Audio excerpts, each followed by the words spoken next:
का परेशानी नहीं है माने आईनी तार बउआ भइल। अच्छा आयल बनी तो यहाँ माने चमत्कार बा कहीं ना कहीं है। हां माने कई साल के हो गल बउआ भइल? 10 महीने के हो गइल। 10 महीने भलाई हो जाए, बच्चा हो जाए इनके पास, मतलब बच्चे की कमी है। माँ हम कहेंगे कि माँ इनका मनोकामना पूरा करे। अभी तक बाबा जड़ी बूटी देनी तो भइल बा। अब पहले मन ना रउरा लोग के ना पहले नहीं के डॉक्टरी देखाल बनी सन त नहीं के भइल। डॉक्टरी तो 5 साल का बच्चा भइल बा। 5 साल बाद हुई बा। हां 5 साल के बाद भइल बा। अच्छा का बेटा में के बेटी? बेटा हुए तो बेटा मंगले रही कि बेटी मंगले रही? माई मांगले कुछ ना बनी सन आप मंगले कुछो ना रही। ना माई से कॉलर रहनी। हां बसौली कौन जिला पड़ेला? सिवान जिला। सिवान देख ली सिवान जिला से यहाँ का महिला आयल बने कहम के पूरा भीड़ दिखाई आ कहीं ना कहीं आस्था पर। आप देख रहे हैं भोजपुरिया बिहार, रखे हर खबर पे नजर। चमत्कार को नमस्कार है। आज कहीं ना कहीं माँ पे विश्वास है, तभी यहाँ पे हजारों की संख्या में महिलाएं जुटी हुई है। और कहीं ना कहीं यहाँ पे बहुत दूर दूर से बहुत सारे जेंट्स भी आए हुए हैं। तो कहीं ना कहीं माँ का कृपा है तभी लोग यहाँ पे आए हुए हैं। तो आइए, यहाँ पे बहुत सारे लोग हैं जो माँ पे विश्वास करते हैं और यहाँ पे आए हुए हैं। तो ये हमारे भाई है जो आए हुए हैं, कहीं ना कहीं माँ पे विश्वास है इन लोगों को, तो ये लोग आए हुए थे। आप सर विश्वास है तभी लोग आए होंगे। विश्वास है, देखिए भाई का कहना है कहीं ना कहीं विश्वास है।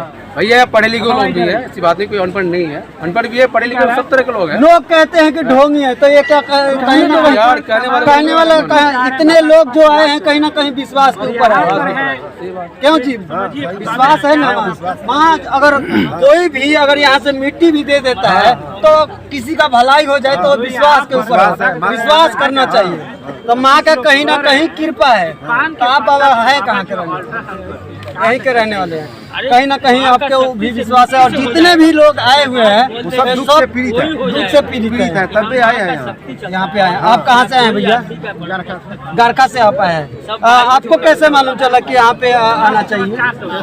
फेसबुक पे देख के। मतलब आपको विश्वास है कि हम माँ का कृपा हमारे ऊपर हो जाए। क्या आपको मतलब दुख क्या तकलीफ क्या है?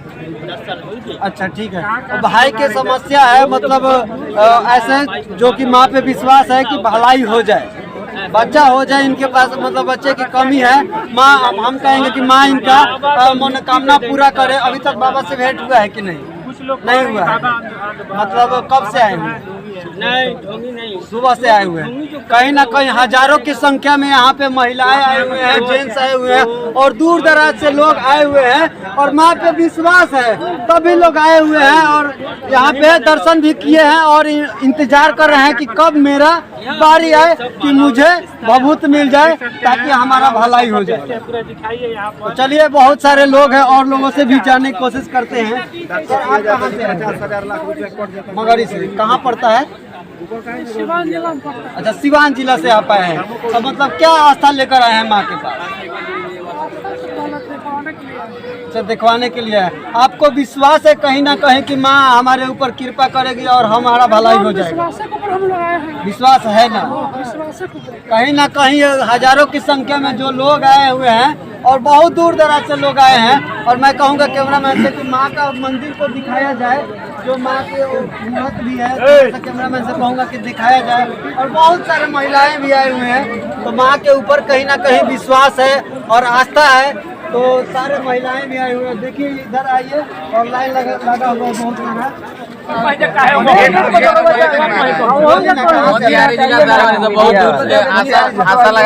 कहीं ना कहीं विश्वास बतावे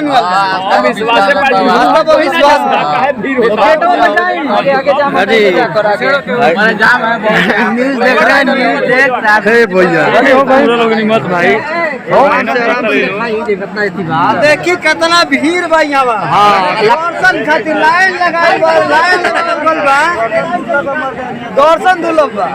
दर्शन दुर्लभ नहीं खे, अभी दर्शनो दुर्लभ बा। घोटाला नहीं खे तो सब भैया लोग समस्या पूछिए। समस्या ओजी परसस देख ले भैया, बड़ा दूर से बनी लाइन लगाए बनी। सवेरे से लाइन में सवेरे ही से विश्वास बा। देखिए भैया के पूरा विश्वास बा, विश्वास के ऊपर लोग आयल बैठे। अब भैया दू गो लाइन लगल बा का? 4 गो लाइन जेंट्स वाला लाइन बा। तनी चले होने तब महिला लोग के भी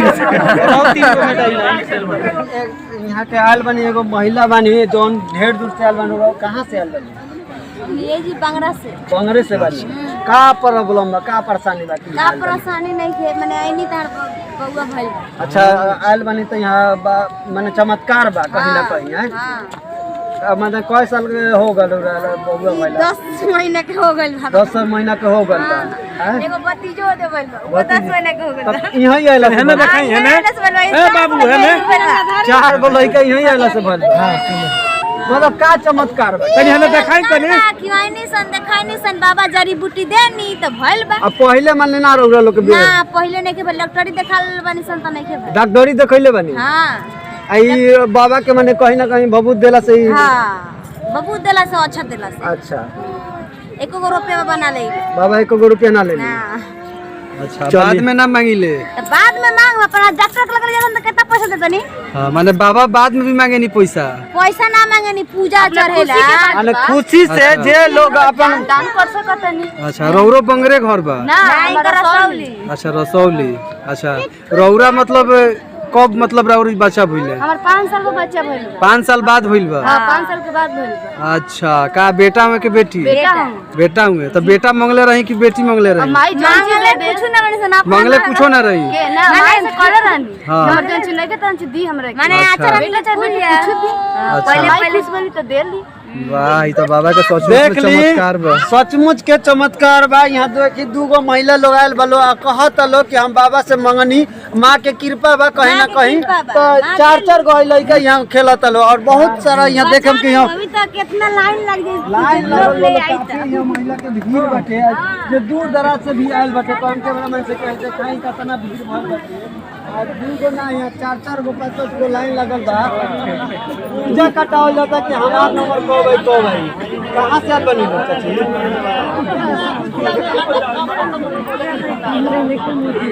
कहाँ से आयल बनी?